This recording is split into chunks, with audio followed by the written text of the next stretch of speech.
อันนี้อ่านว่าอะไรเนี่ยอ่านให้ฟังหน่อยเนี่ยหมวดโรงเรียนประถมสมบูรณ์ปากสันไตเอามาเดิมเหมือนสิพาไปเที่ยวปากซันประเทศลาว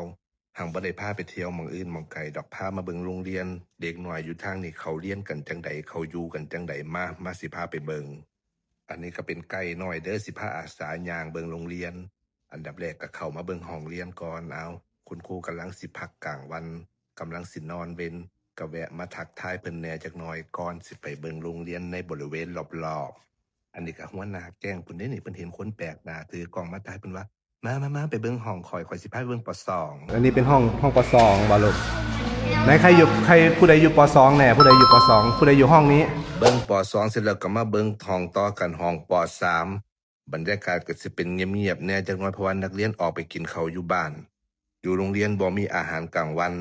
ก็เลยย่างไปเรื่อยๆกลับมาเห็นกับครูก็เลยได้สัมภาษณ์ครูเด็กน้อยสิออกไปกินข้าวอยู่ทางนอกแม่นบ่ครับแม่นเมื่อบางคนก็กลับบ้านบางคนก็บัดนี้คุณครูกินไสครับบัดนี้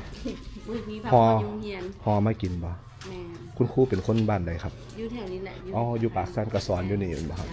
หลังจากสัมภาษณ์คุณครูแล้วก็มาเบิ่งห้านขายของบ่ได้เด็กน้อยว่ามาสิพาไปเบิ่งห้านขายของอยู่ทางหลังว่าซั่นก็เลยย่างนำกลมาเด็กน้อยนักเรียนก็ใส่สินเป็นตาฮักเป็นตาแพงแต่งโตวเป็นเอกลักษณ์ของประเทศลาวเบิ่งแล้วก็คิดฮอดสมัยตะกี้เจ้าของเป็นนักเรียนตอน20 ปีก่อนบรรยากาศคล้ายๆกันนึกถึงประเทศไทยตอนสมัย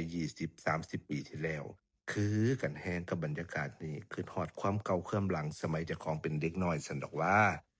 โรงเรียนที่มามื้อนี้ก็ชื่อว่าโรงเรียนประถมสมบูรณ์ปากซันใต้อยู่ริมโขงแคมของริมของจังหวัดบึงกาฬตรงข้ามกันกับจังหวัดบึงกาฬเลยเด้อผู้ใดมาก็แวะมาเบิ่งคนฮักกันเป็นสาบให้เขาฮักกันโลดเฮาบ่ต้องไปยุ่งกับเขาดอกไปคอยเมื่อแล้วเด้อบ๊ายบายเจอกันฮอดเวลาละเฮาก็ต้องจากลากันแล้วบ๊ายบายแล้วพอกันใหม่เด้อว่างๆสิมาเล่นน้ำใหม่